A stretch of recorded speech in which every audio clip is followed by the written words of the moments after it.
Hi, this is Professor Stugard, and in this video we're going to talk about integrating some rational expressions.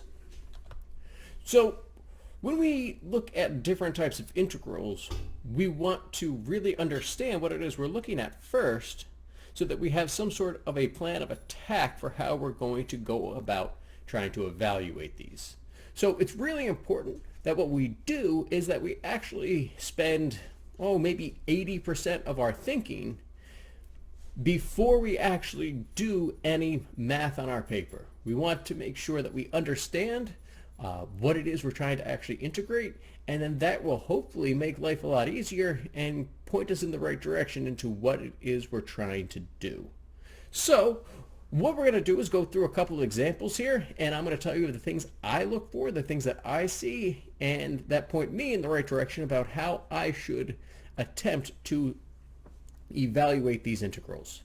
So let's take a look at this first example. So I'm looking at this. I have the integral of 5 over, and then the expression x squared plus 6x plus 9. And when I look at this, again, I always want to try to figure out how these things are actually, made up, right? What are the individual parts that make up this rational expression? Now, the 5 on top is pretty boring, but when I look at that denominator, x squared plus 6x plus 9, hopefully you recognize, just as I recognize, that this is a perfect square trinomial. And if I have a perfect square trinomial, what I want to actually do is to factor this as part of my integration. So x squared plus 6x plus 9, well, that's going to factor as the quantity x plus 3 squared, right? I have my first term as a perfect square, right? X squared is a perfect square. 9 is a perfect square for 3 squared. And then again, I can see that this is, absolutely going to be a perfect square trinomial. And so once I rewrite it like this, now I'm going to use the most common trick for all integrals, which is u sub. So I'm going to let u be the quantity x plus 3. The really nice part about picking a linear function like this is then du simply equals dx. And so we make those replacements. The x plus 3 gets replaced with u, so that becomes a u squared in my denominator.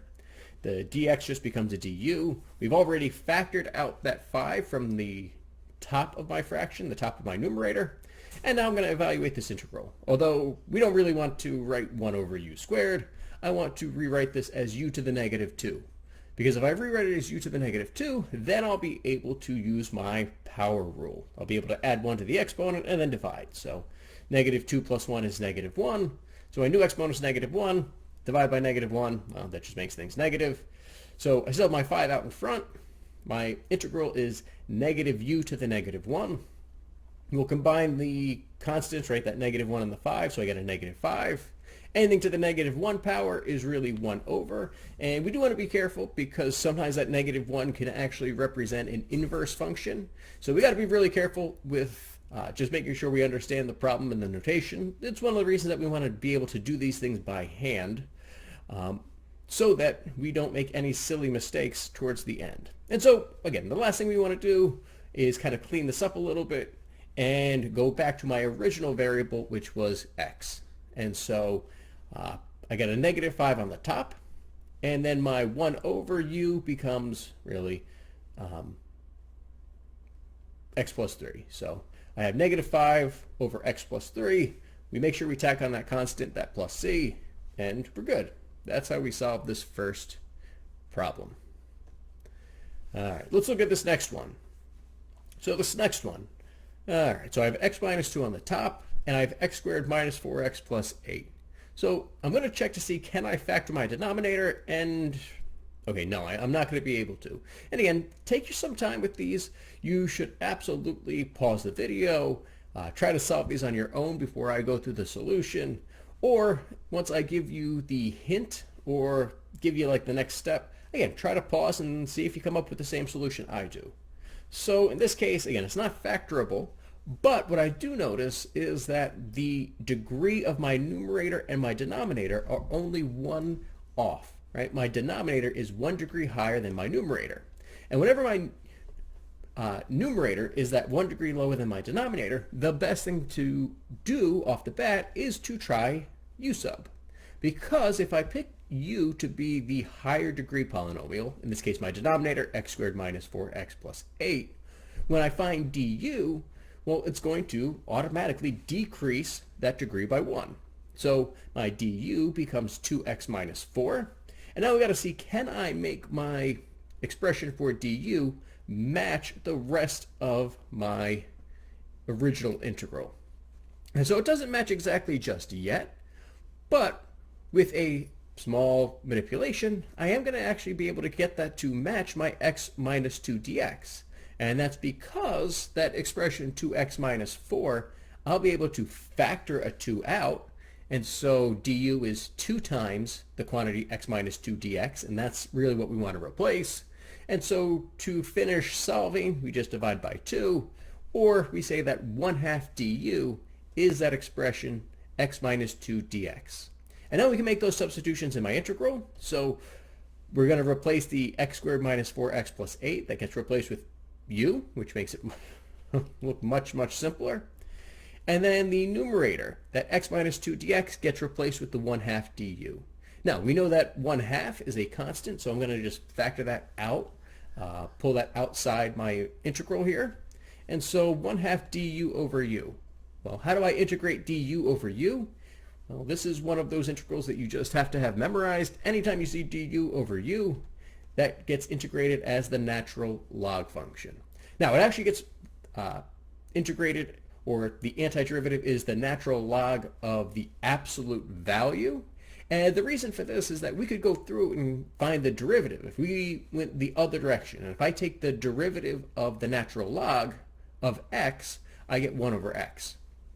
And if I take the derivative of the natural log of negative x, I also get 1 over x. And it's actually not that hard to show that using the chain rule. It takes just a few seconds.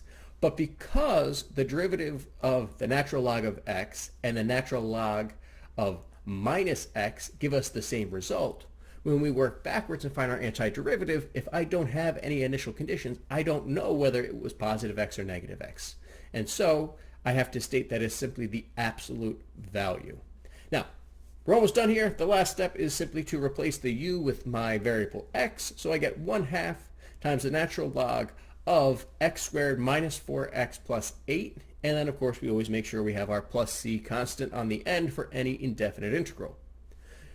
Now, we are going to see that this du over u trick shows up quite a bit. And so that means we're going to get natural logs in our solutions, in our answers.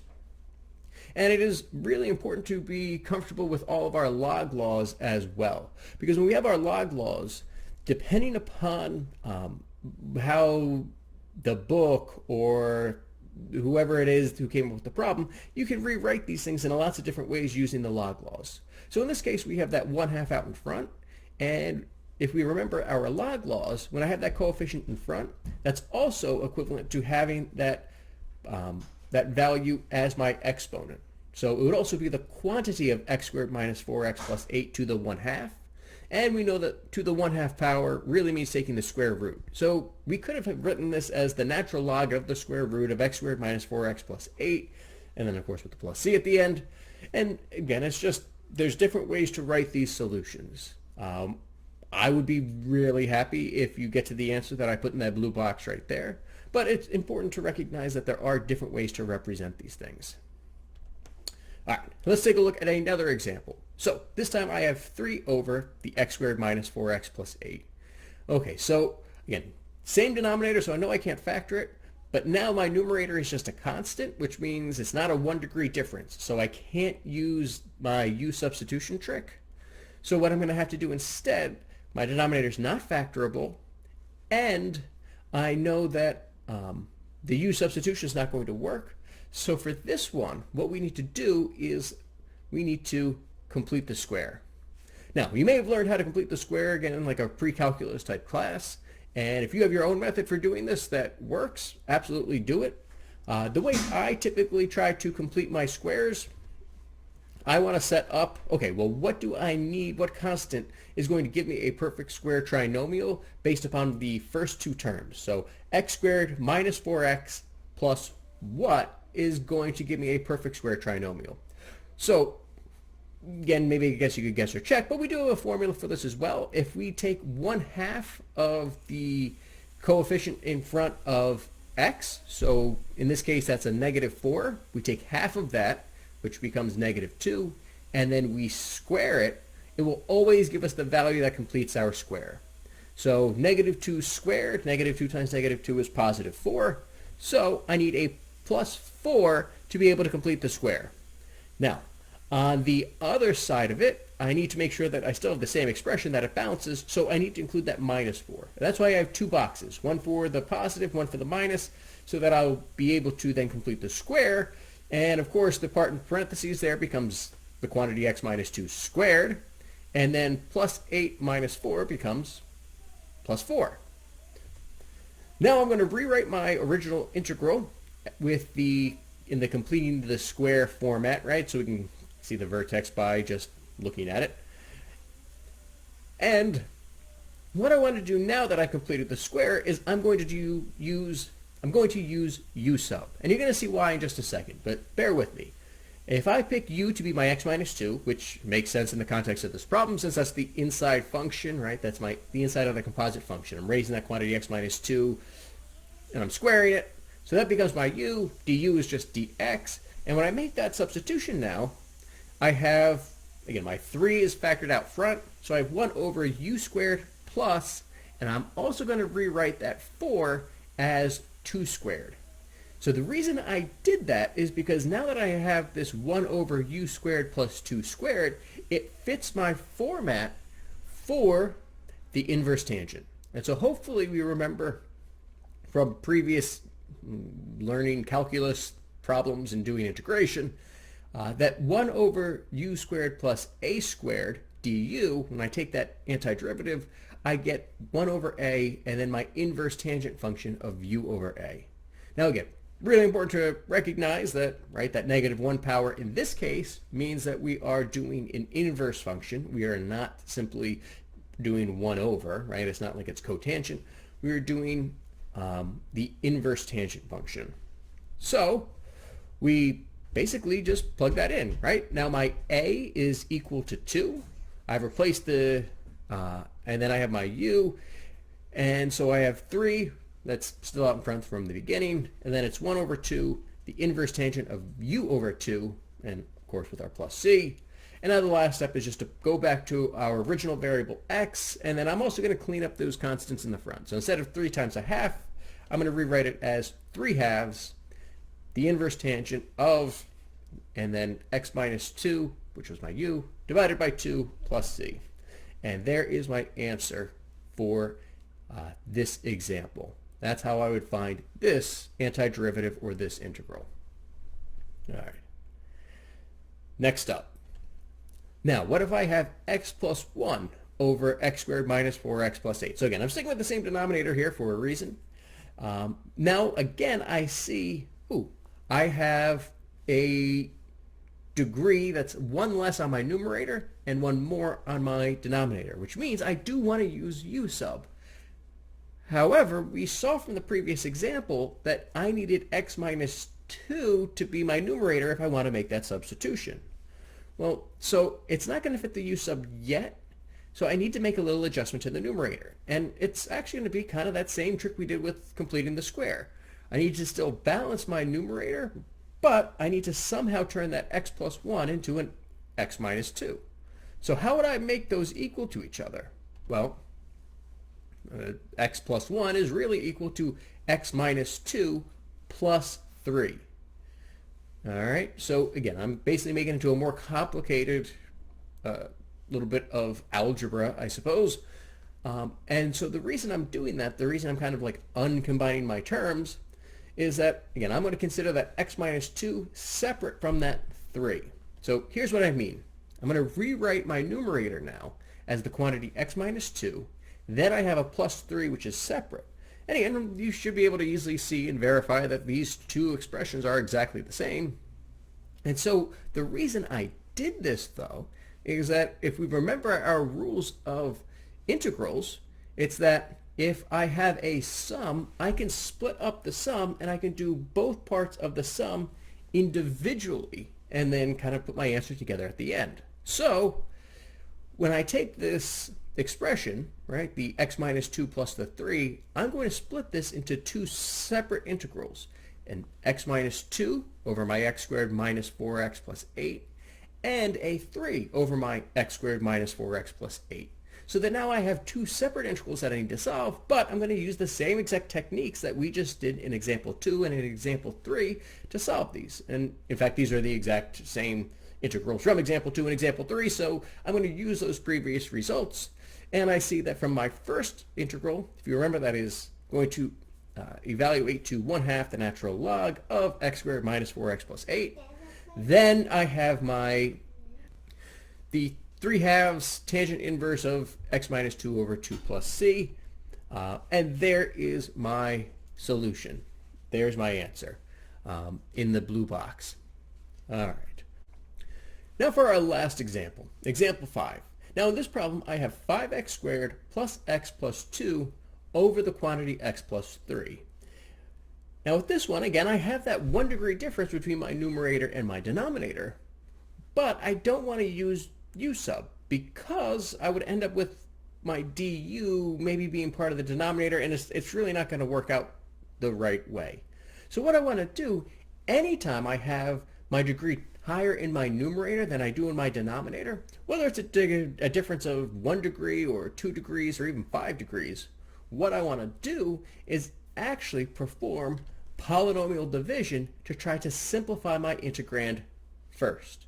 Now, you may need to review polynomial division. It's really not too bad. You basically just set up a long division problem, and then you look at the leading terms. And if you need to review that, go ahead and obviously review polynomial division. This one we could even use synthetic division since my denominator is a linear function. However, that is not the purpose of this video, so I'm just going to tell you what the polynomial division is, and maybe try to perform the polynomial division on your own before I show you the answer.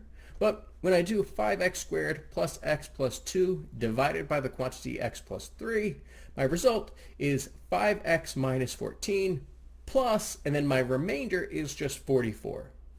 So again, when we do polynomial division, we typically end up with remainders.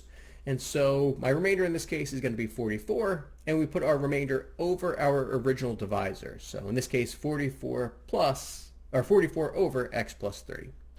So I'm going to rewrite my original integral now, having done the polynomial division. So I get 5x minus 14 plus 44 over x plus 3. And what I'm going to do here is, well, basically the same trick that we did in the last one. I'm going to do the easier parts of the integration separately and then do the other part. So I'm going to separate this into two integrals where I'm going to do the 5x minus 14 first because, well, that's just simple power rule integration. And then I'll worry about that 44 over x plus 3 a little bit later. Now, hopefully that 5x minus 14, when we take the antiderivative of that, that's pretty straightforward. We get the 5 over 2 x squared minus 14x. There is a plus c there, but again, we know we're not done the problem. We'll just make sure we tack on that plus c at the very, very end.